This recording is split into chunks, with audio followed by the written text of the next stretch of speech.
Hi there, welcome to my channel. This is Trisha. Today I want to show you some very easy mushroom doodles. Doodling is a very beneficial exercise for those who are learning how to draw. Let's get started.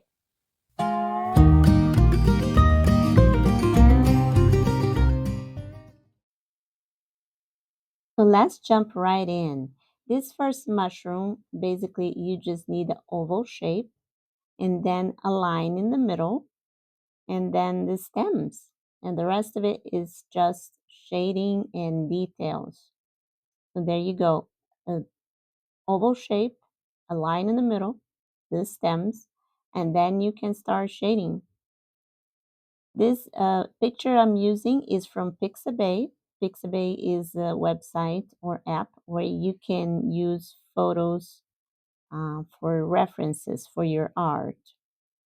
This mushroom, it's so cute. It's probably one of my favorites. I don't know the name. I just call it wild mushroom, cute mushroom, beautiful mushroom, whatever. I always like to add some vegetation around my mushroom.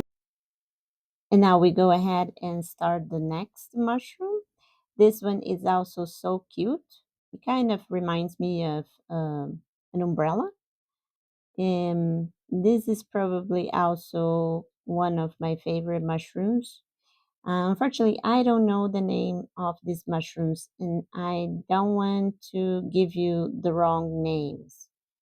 I guess the best thing to do is Google and see if you find pictures of them and see if you find out their names. Like I mentioned before, I just like to call them wild mushrooms, pretty mushrooms, cute mushrooms. This one is very easy to draw, very satisfying. Of course, I'm speeding up this video. And just so you know, before I came with the ink, I had already pre-sketched everything with pencil. So these mushrooms took me quite a long time to finish. So just be prepared. You're probably not going to be able to finish these in very quick time, like in the time of this video. It will take you a little more time to get it all done. Shading the mushrooms is usually a very satisfying part of the process. You get to spend a lot of time with that. So just enjoy, have fun, and enjoy that process. Now, near the end of this mushroom set over here, I decided to add yet even one more to the side, which I'm going to show you very soon here. I just added one more there on the side. And then now we're going to start the next set of mushrooms. Now these mushrooms, I don't have a photograph for them because they are just made up mushrooms. I just invent them. And here we'll start the next set of mushrooms, which is that one in the picture that you are seeing. So as you can see, I'm not drawing exactly as it is in that photograph. There are only two in there, and I decided to make a whole bunch more. They seem to be sitting in a somewhat flat surface, but I decided to make it like if they're on a hill.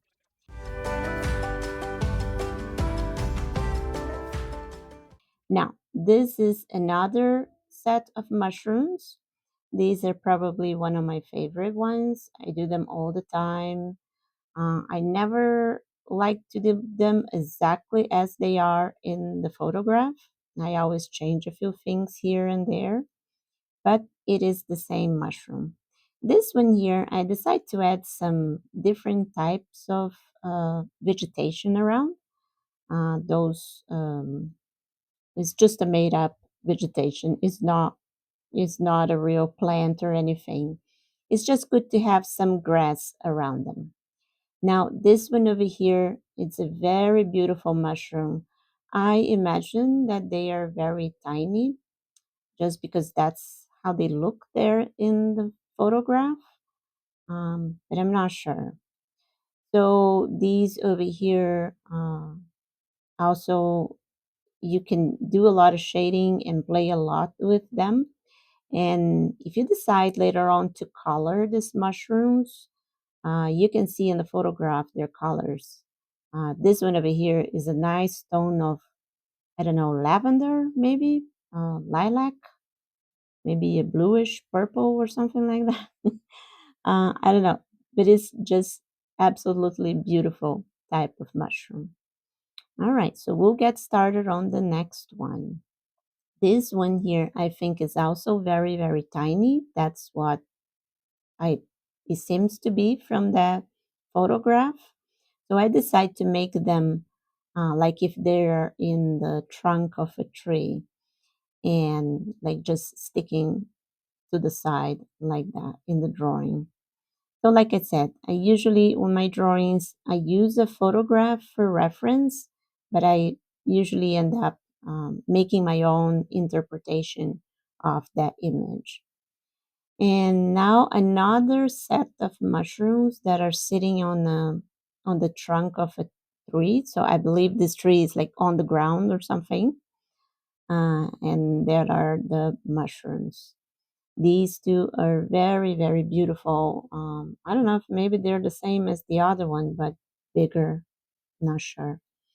Uh, it's always good to always put a lot of grass around your mushrooms. All my mushrooms have grass because mushrooms usually grow where there is a lot of humidity, and so does the grass or plants or vegetation of any kind.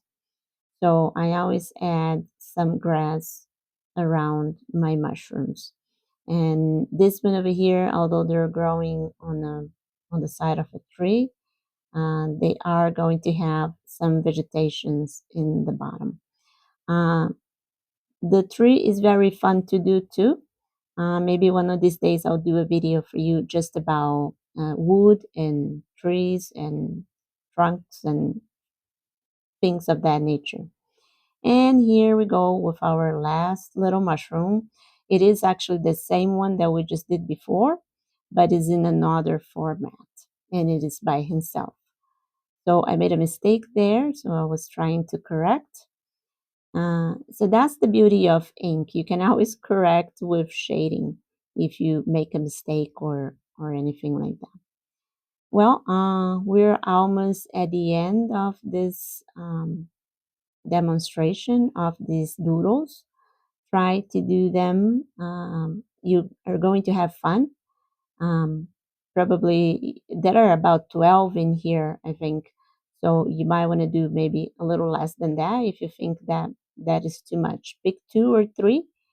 They are your favorite ones and start with that.